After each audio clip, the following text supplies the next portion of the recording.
Life is hectic, demanding, and doesn't stop. When honest with ourselves, we must confess we often don't know what the hell we're doing. The Larkcast is an ongoing conversation about the inclusive and mischievous nature of God's presence, through the lens of all the things that make up this phenomenon we refer to as life. Astonishing grace and refreshing honesty collide right here for your weekly encouragement.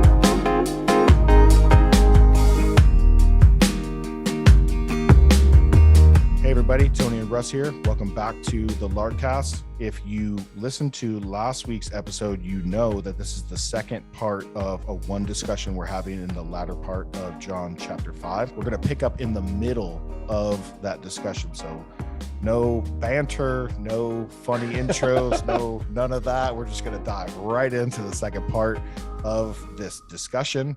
Thank you for joining us, and we hope you enjoy. Here we go. Contrasts a man who is lame 30 plus years in total desperation versus the religious police walking around making sure everyone's doing what's right. Yeah. You're incentivized if you're the religious leaders, bro. Like you're starting with the assumption that we're the good guys, sent to make sure everybody else is doing what's right. So again, moving on, the dead will hear the voice of the Son of God, and those who hear will live. How is that so? Because 26, for as the Father has life in himself, so he has granted the Son also to have life in himself. And he has given him authority to execute this judgment because he is the Son of Man. So please, you have to hear this because, and we've dealt with this in podcasts in the past, we automatically associate judgment in the negative. Yeah. To hear the words, "It is finished," and that there is no condemnation, or to hear it this way, "The Son has come to give life," or "If you hear my words and trust them, you will pass from death to life." That is a judgment. Yeah. He is coming and he is saying what is. Yep. And how it works. And his initial judgment to the world is, there is life in me, come trust me. So speaking of parables, it's the principle of inclusion before exclusion. That's what we talked about back then. God starts off by including. It is the judgment brought to the world. You are included. Yep. Life is at hand. Salvation is at hand. Grab hold of it. And then what he does the rest of the time is just contends with you, like he's contending with the Pharisees, like he's contending with the woman at the well, like he's contending with you throughout life. And that part of that work of that Father is to draw all men to himself. So if you're wondering, well, what is the Father doing? How is he at work? What kind of work is the Father doing? Well, the work that the Father is doing is revealing the Son. Yeah. To let you know you're not condemned, to let you know that he has a heart to save. That is the judgment. Here's the judgment. Here, let me just clear everything up. Here's how this is all going to go. The Father has life in himself, and he's granted that the Son have life. And anyone who trusts him will pass from death to life. There's the judgment. Yeah. Just so we're clear. So he sort of seems to be saying freedom comes from hearing what God thinks about you. And I think what Jesus is doing is he's making it very clear what God is like and what he really thinks about us.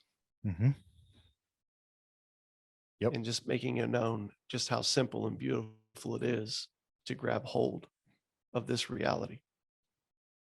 And you're right. That's a judgment. It's a judgment. Good and beautiful judgment. Yeah. For as the Father has life in himself, so he's granted the Son also to have life, and he has given him authority to execute judgment because he is the Son of Man. That is a reference. It's an Old Testament reference to the coming Messiah. That idea of the Son of Man. 28. Do not marvel at this. Like, don't be shocked. For an hour is coming when all who are in tombs will hear his voice and come out. those who have done good to the resurrection of life, and those who have done evil to the resurrection of judgment. So, like I said, there's some reference to some future stuff going on here. There is a judgment that Jesus is bringing in the moment, a verdict, letting us know what God is like, who we are, how life is found, what are the terms, what are the conditions. The entry point is, right, life is found in the Son. How do we grab hold of that? By faith. We've already established that. There's been so much clear language. Now he references this future thing, this moment where everyone's going to get resurrected unto this kind of like final judgment, meaning history is not like Rusty Cole said in True Detective season 1. Time is like a flat circle, right? It just keeps spinning around. Yeah. It's a better illustration is it's like an arrow headed for a target. There's going to come an end to human history. And at the end of human history, Jesus says what's happening is the dead, the people who are in tombs, in graves. The one I don't really understand how it'll work, but I'm sure God will figure it out, is those who have been cremated and their ashes spread across the world. God's going to gather up all those particles, all those atoms, and he's going to raise the dead unto a judgment. And the question that's going to be asked is really the question that's being asked right now. What do you think of this Son who has life in himself? Did you want him? Right. Did you trust him? Or with hard hearts like these Pharisees, did you resist him? That is going to be the question. Well, there's a couple things in there. Yeah, go ahead. For me, there's just something simple in it, but needed. You've already referenced the one, the Son of Man. Mm-hmm. This is a term of deity. Mm-hmm. Okay, so there's a time coming where God himself will become flesh and do something. And number two is something that you mentioned was just the done good, those who have done good. Mm-hmm. Seems to be this separation in this judgment. And the term done good is, when you dive into that passage, it means credited good. Those who were credited good. Well, we've already made known, we've already talked about it, numerous times, and even mentioned it within this podcast in the last episode. There are none who are good, for not one in himself is perfect, holy, and righteous. Yeah. Except for this Son of Man, this God who became flesh and dwelt among us, who through his death and resurrection credited us good. Mm-hmm. Someone who did something that the blood of bulls and goats could not do. Someone who did something that all of our religious exertion could not accomplish. Mm-hmm. 2 Corinthians 5 tells us that for our sake, God made him, right, to be sin who knew no sin. So that through his death and resurrection, it says, we might become the righteousness, there it is, of God.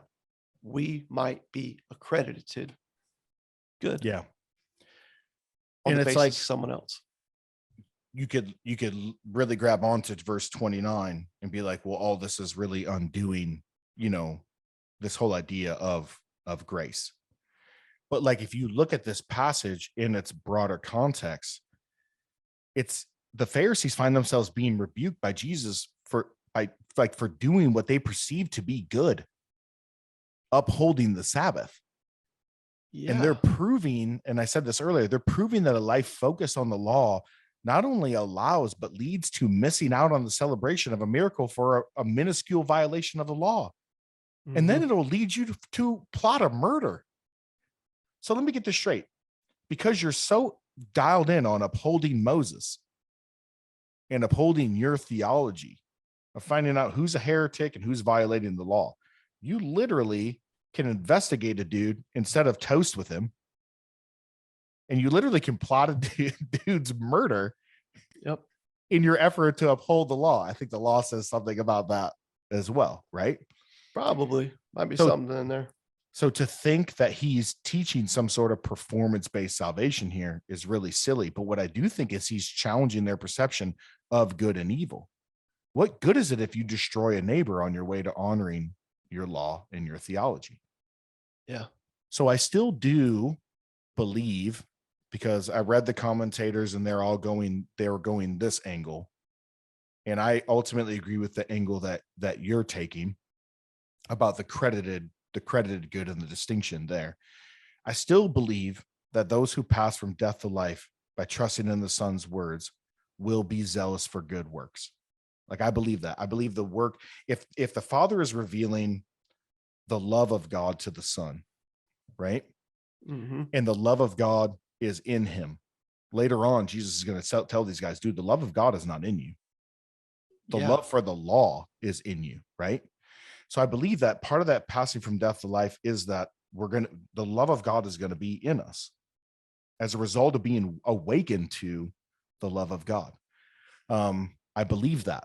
But what I always had an issue with is there is the reality of that, like the relationship that God has with us by virtue of just being in us and choosing to come and dwell in us and relating himself to us, versus the idea of this or the theology of this phenomena.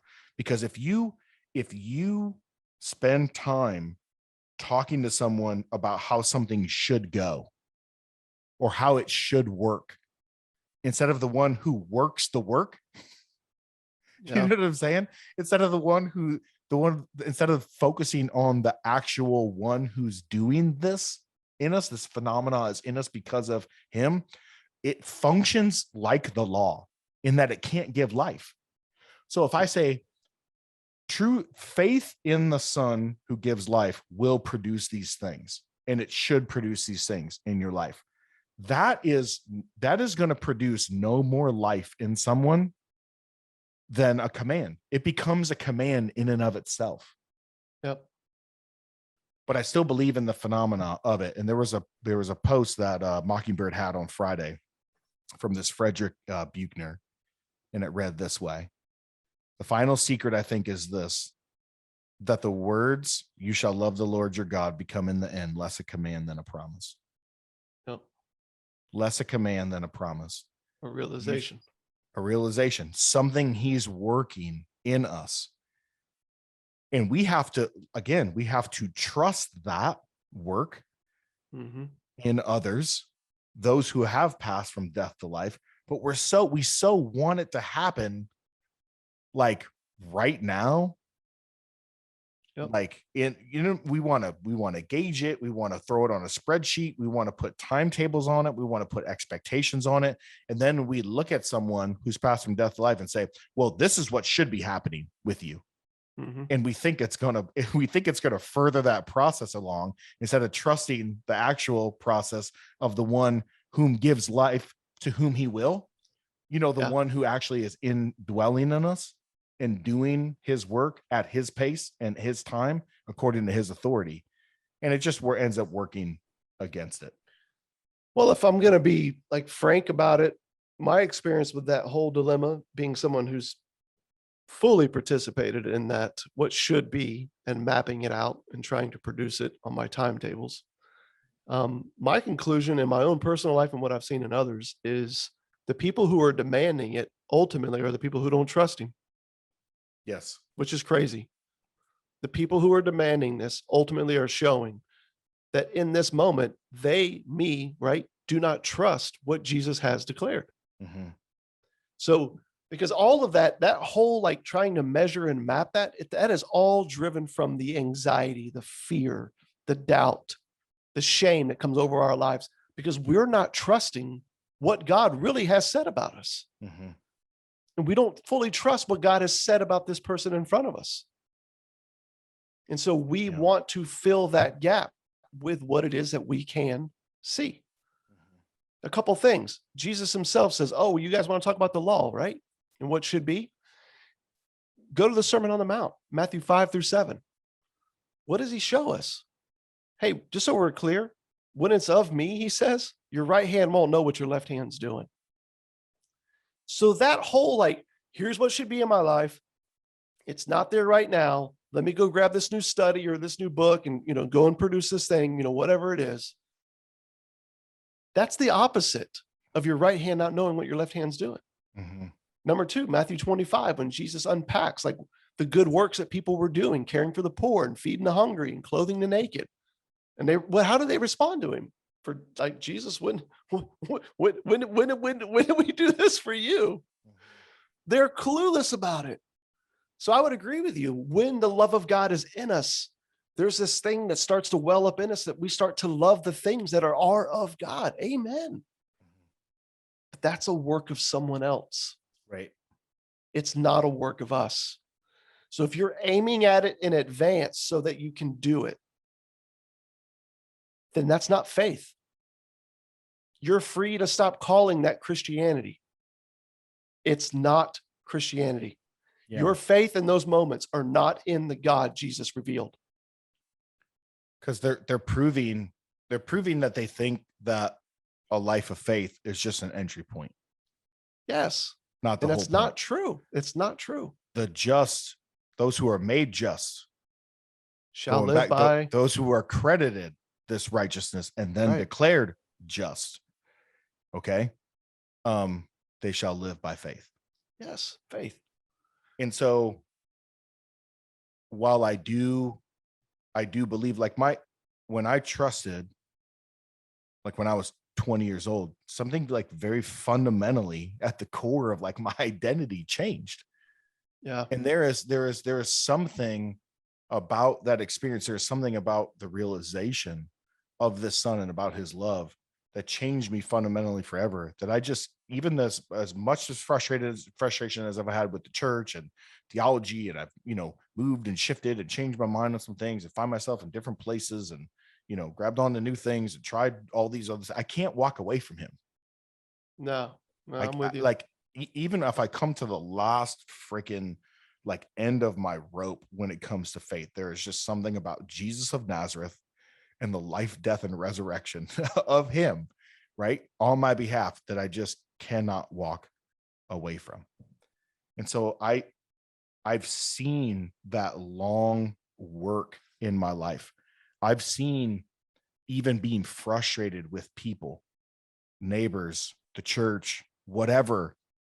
And I was just telling my wife this past week. It's just like, man, I've moved and shifted in so many different ways, like in Christendom or Christian ministry. But one thing that's not changing is my love for people. Like I can't walk away from it.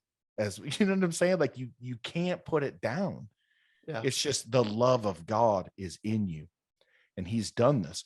But by yelling at people from a pulpit, or even providing maps and, all kinds of different, platforms and ways, for that to, or saying this is what ought to be, that doesn't do that thing.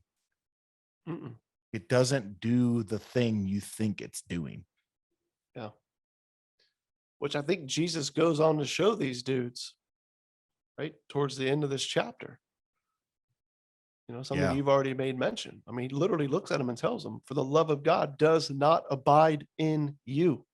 Yeah. Here, I'll just read it so we can finish it. I can do nothing on my own, Jesus says.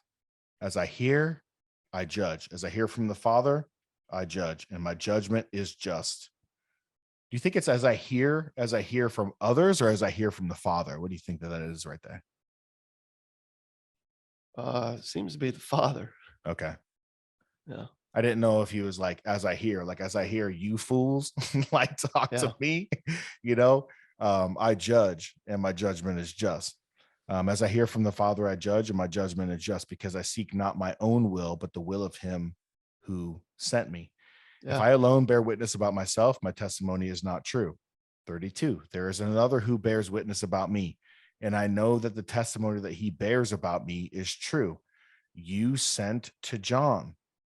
You went and inquired about me to John the Baptist, and he has borne witness to the truth. He told you who I am. Not that the testimony that I receive is from man, but I say these things so that you might be saved. I'm telling you, I'm giving you more evidence that I am who I say I am. Yeah. So why? So that you might be saved. Look. He is slow. He does not want to condemn these dudes. He wants to save them, even though they're plotting his murder. It's just so crazy. He was a burning and shining lamp and you were willing to rejoice for a while in this light. But the testimony that I have is greater than that of John. For the works that the Father has given me to accomplish, the very works that I am doing right now, bear witness about me that the Father has sent me. Trust me, dudes, I'm this guy. I'm him. And the Father who has sent me has himself borne witness about me. His voice you have heard, his form you have never seen. And you do not have his word abiding in you, for you do not believe the one whom he has sent. Here's a freaking dagger right to the jugular. You search the scriptures because you think that in them you have eternal life. You think you have your position and life because you've memorized the scriptures. But here's the thing. It is they that bear witness about me. Yet you refuse to come. You're still hardening your hearts. You refuse to come to me that you may have life. I do not receive glory from people, but I know that you do not have the love of God within you. I have come in my Father's name, and you do not receive me. If another comes in his own name, you will receive him. How can you believe when you receive glory from one another and do not seek the glory that comes from the only God? Do not think that I will accuse you to the Father. Love that. Don't think that I accuse you to the Father. There is one who accuses you, Moses, on whom you are now setting your hope. You're trusting Moses. That's the dagger to me. You're setting your hope on Moses. Yep. For if you believed Moses, you would believe me, for he wrote of me. But if you do not believe his writings, how will you believe my words? Yeah, man. Jesus sums up the law of Moses. Love the Lord your God with all your heart, all your soul, all your mind, all your strength. Right? Like the key word here is all. Like you guys have received Moses, but at the same time, he looks at him and says, but you don't. Moses pointed to me. You read Moses, you say you believe Moses, but you don't. Moses pointed to the law and what true righteousness, perfection, holiness, goodness, whatever word you want to put in there, what it really was. And you have done everything under the sun to dumb that down so that you could drag it into the realm of the possible. And this hopes to feel like you're in control. You're Adam and Eve. You didn't believe that God was good. You're not willing to free fall into the acceptance of God. You're not willing to live in dependence on him the way I am. We saw that earlier in this very chapter. What does Jesus say? For I do nothing but what I see my Father doing. He lives in pure, utter dependence on the Father. It's the perfect picture of humanity. It's truly being human, the very thing we're all like looking for. And these guys refuse it. And they're clinging to Moses and the law to justify like why they're opposing him. And he's like, you don't even read Moses then. That's why the love of God does not abide in you. You refuse to see what Moses was saying. You think that reform is the way. It's not. You guys need relief. Relief. You need rescue. People drowning in a riptide, man, need rescue, not directions. And as a kid who grew up on the beach with signs every time I go to the beach, I still live by the beach today. They're always there. Here's what you do in case of a riptide. Man, let's be honest. No one survives a riptide unless somebody somewhere comes along and rescues them.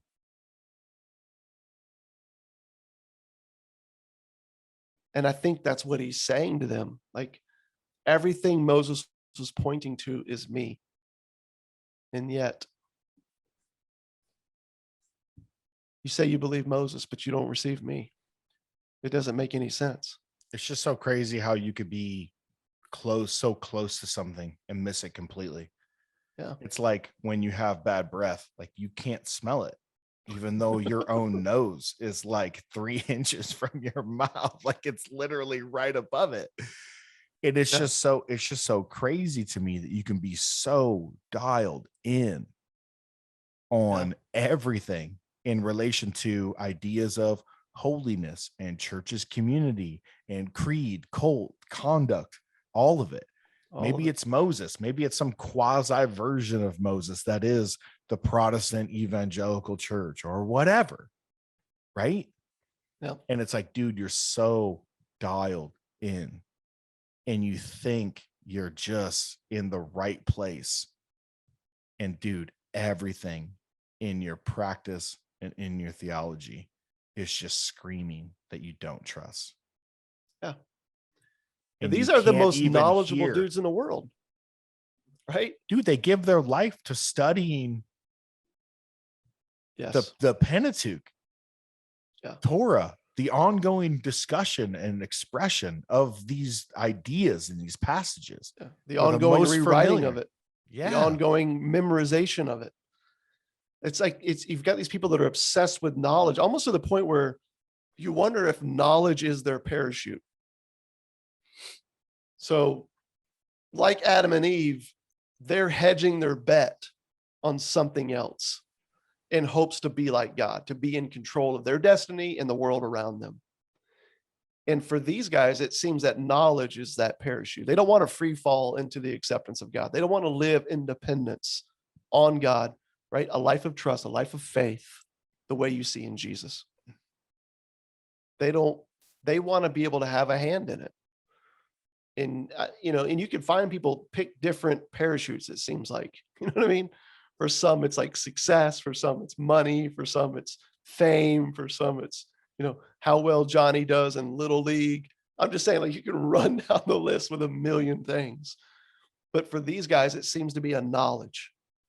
Knowledge is their parachute, and they're obsessed with it. And they're constantly quoting Moses. Mm-hmm. And all the while, Jesus is going, number one, Moses is pointing to me. Because number two, if you actually let Moses's words be what they are, you would be looking for relief, not reform. But you don't want relief. You want reform. And the reason why you want reform is because you want control. Yeah. Because at the end of the day, you don't trust God because you don't even want him. That's why the love of God is not in you. Right. And they're clueless to this. Well, it's as simple as what I brought up earlier. You say you're not supposed to work on the Sabbath. You're literally like, you're neck deep in a religious investigation that is good. It's so much time, so much resources, so many conversations. You're trying to figure all this stuff out. You're working. Yeah. You're breaking this law right now. But because you think your job is to like uphold this thing and make sure everyone else is doing it, you're just completely blind to the whole thing. Yeah, it makes you think that like Capon, really knew what he was saying when he said that free grace doesn't sell. You can't even give it away. Because the only people who want it are losers. And no one's willing to stand in their line. No one wants to stand in that line. Unless you let Moses's words actually be what they are, which would drive you to the rejoicing in a God who came not to condemn, but to save. And there's a reason why he says you pass from death to life. Yep. The illusion of the Jews, the Pharisees, is they're alive in the law. They've been tricked into thinking that there's life there. In this. Yeah. That's the illusion. But what you're saying is if you really would take Moses at what he's saying, you would come to find out that you're dead. Yeah. Like in a obviously like a non like physical, like literal way, but in terms of what you think you're bringing to the table. Yeah. You think you have some assets, you think you have some resources, you think you have a list going, right? But your whole list is screaming to the God that made you that you're in control, that you're God. In the game of religion, right? In the world of religion, you are dead. You have really nothing. Yeah. And so you need to pass from death to life. To life. To be He born says, again, right? As Moses, Jesus said. Moses is the thing that's condemning you. I won't even accuse you, and I'm not going to accuse you. Why? Because the Father sent me into the world not to judge the world, Yeah. but to The save law it. already accuses you. That's what he tells them. Satan is the accuser. Yeah. He's the one that's going to accuse you. Everything about me is going to plead to the Father for your atonement, for your rescue, for life. That's my blood pleads for that. Yeah. It pleads for the whole world. It's good enough to cover everybody. Yeah. But the thing Again, you're 2 trusting in, Corinthians. the thing you're trusting in, the thing you're really trusting in, it's not giving life like you think. It's actually pointing to your death. Yeah, because when you think about it, like, why would they get so irate about this? Like, well, it's definitely going to undermine their whole financial system, which is what the whole entire religious systems are often at the end of the day built on. I think that's why whenever there's something goes wrong in the world, they always say follow the money. I mean, it's pretty safe, right? Sure. But I think you can get into all that and different nuanced conversations about reasonings, but I think at the core, what's being revealed is to me like the dagger and the whole thing is Jesus saying, for the love of God, it's not abide in you. Everything you've read was pointing to me. And now it's face to face.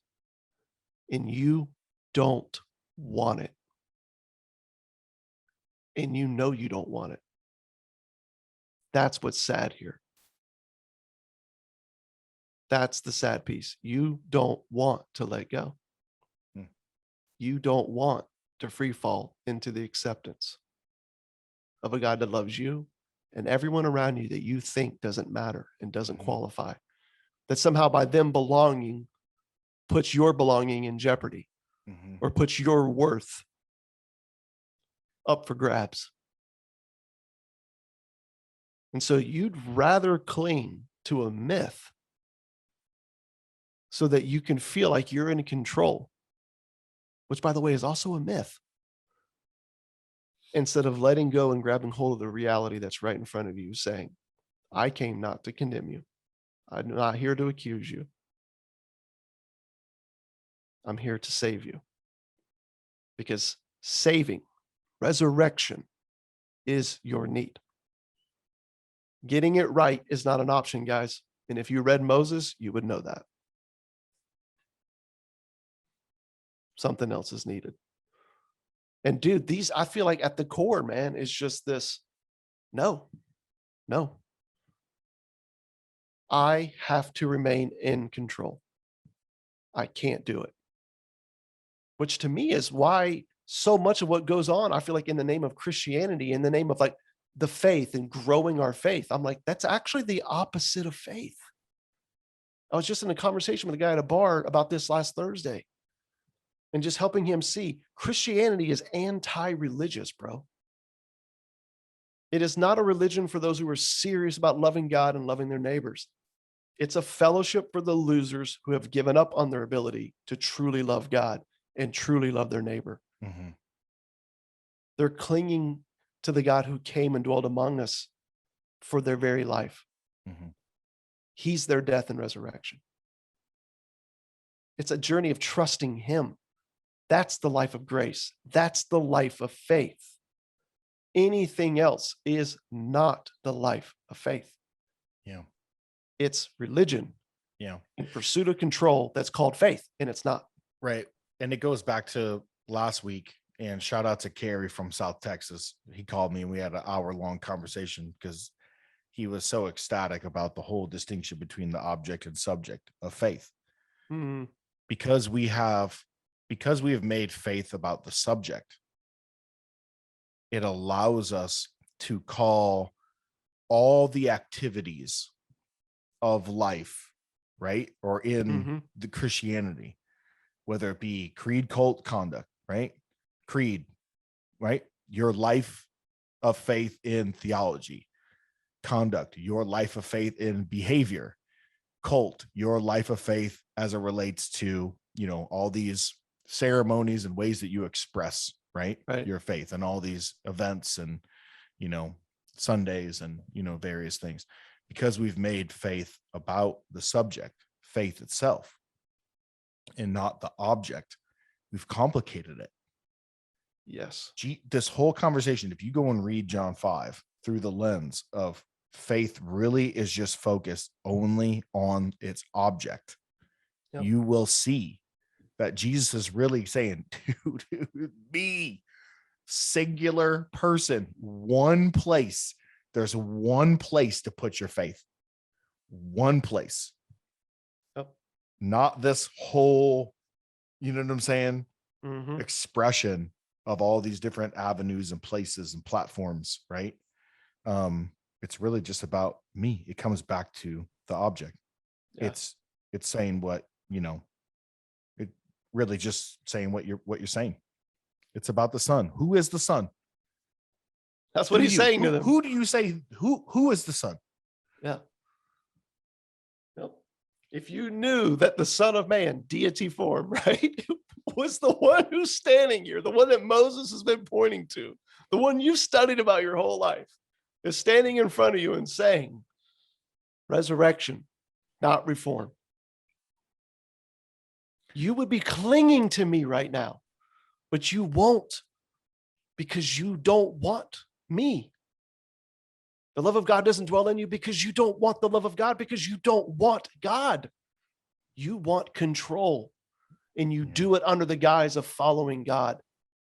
And it's sad because you're blind and you're dragging other people with you, which he'll get into later on as we keep going through John. Right. He's got some pretty harsh words for that. John 5, man. Holy cow, dude. Dude. And it's like, it's just getting started. Like, this whole gospel is just thick. You could go 6 months on just this chapter, in my opinion, if you wanted to. I'm looking at this gospel. I'm like, dang, girl, you thick.